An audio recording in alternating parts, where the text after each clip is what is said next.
Hello everybody and welcome back to my channel. My name's Karen, and in today's discussion we're going to be talking about money of all things and asking the question, should the governing body refund our donations? The reason why I'm asking this question is because there is no transparency with regards to the breakdown of dedicated funds. In other words, your hard-earned donations, you think it's going to the Bethel, which is probably correct, and then it goes off to an account at head office. But once that money has gone, regardless of what the governing body say on jw.org, you and I have no idea where that money's going or where it's gone. But in the light of recent events and ongoing events, including child sexual abuse, the governing body, Watchtower, losing their charity status in countries like Norway, being identified as an extreme religious cult in places like Spain, and having to pay out large sums of money for lawyers and for victims as well in those respective countries that I've just mentioned. And there's ongoing litigation as well in different countries in Europe, as well as the United States, Australia and the UK. So it's ongoing, and these lawsuits, these disputes are just not going away. Couple that with the massive amount of kingdom halls that this organisation are now selling and then merging congregations so that they can claw back all of this money that they've actually been able to obtain through free labour in many cases. They take the youth of Jehovah's Witnesses, put them to work, learn a trade, build the kingdom halls, build assembly halls, and then when they don't when they're not required, they're sold on. But you see, who pockets all the profit? It's the organisation, it's Watchtower, it's the governing body that pocket all of the profit. So I want to read a scripture just to set this discussion, actually, because I think it's very apt, and it's taken from 1 Thessalonians chapter 4 in the Berean Standard Bible, where it says there in verse 6, "And no one should ever violate or exploit his brother in this regard, because the Lord will avenge all such acts, as we have already told you and solemnly warned you." So those words, violate or exploit, you could add that description to words like defraud or taking advantage of others, which basically is what the governing body have done. And they've taken, I know from my personal experience alone, me and my husband have given thousands and thousands of dollars over the years in dedicated donations, thinking that they were going to a very good cause. You know, when they say that there's the worldwide fund and there's the disaster relief and all those things, they all look very plausible on the website. But really, how much of donated funds are actually going to those causes? When you think about the ongoing child sexual abuse lawsuits that are going on all over the world, Europe, America, Australia, the UK, and then them losing their charity status in Norway in the last few weeks, and then the governing body having to pay all that money out for their own lawyers and everybody else, and their own lawyer was asking for a price of $450,000, I think, if I'm not mistaken. If I'm wrong, please somebody correct me. But you get the picture. You know, all of these things that are coming out, all of the child sexual abuse lawsuits, I think one case was $40 million just to one victim. Where is that money coming from? And I don't know if it's been rectified. Somebody was saying along the lines that it was rectified, but you know, the contempt of court that they were in, in Pennsylvania, for example. They were in contempt of court. This is the organisation now, for keeping hold of a database with 26,000 paedophiles on it. And they were in contempt of court. They were happy to pay 4,000 USD dollars per day. And it went up to a total of about $2 million that they paid out. Whether that's been rectified or not, the fact is, $2 million. Where has that money come from?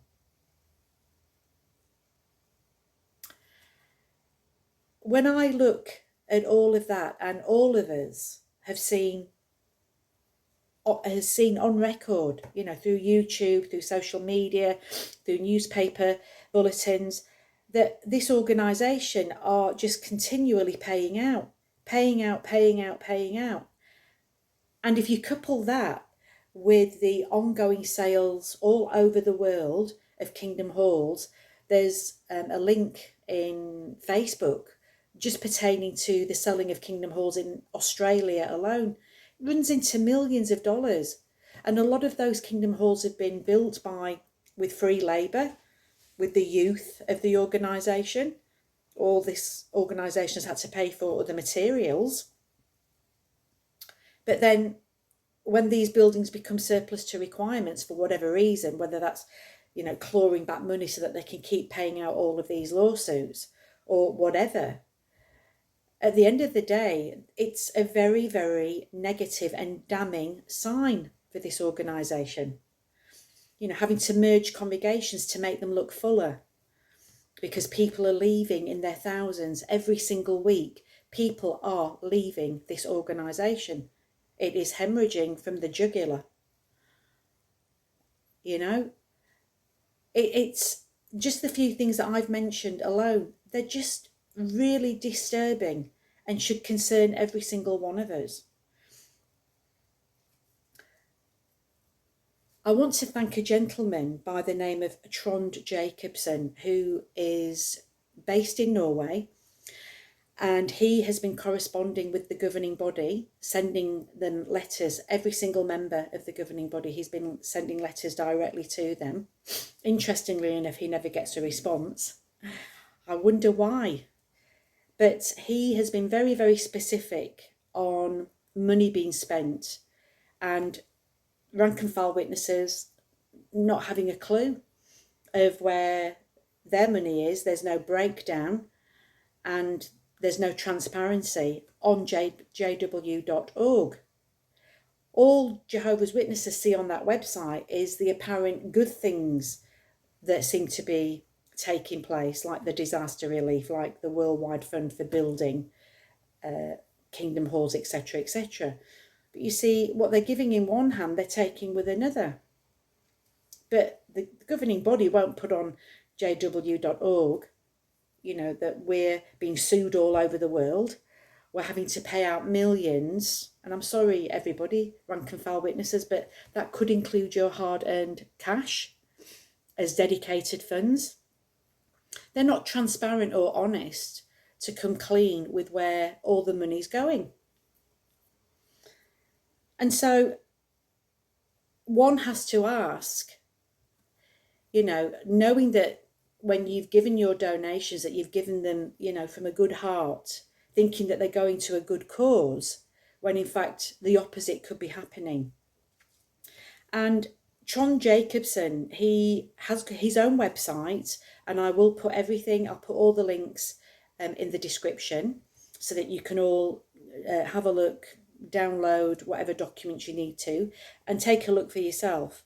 But he has a website called jwpsa.com. And on there you will find comprehensive documents, including letters to the governing body, a comprehensive breakdown of the stock portfolio that the governing body has shares in, which is, it's jaw-dropping.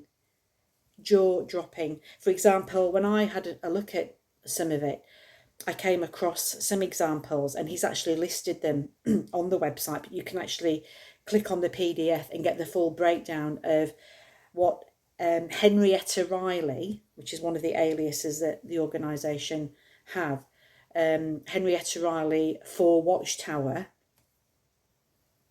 has all their money in stocks and shares.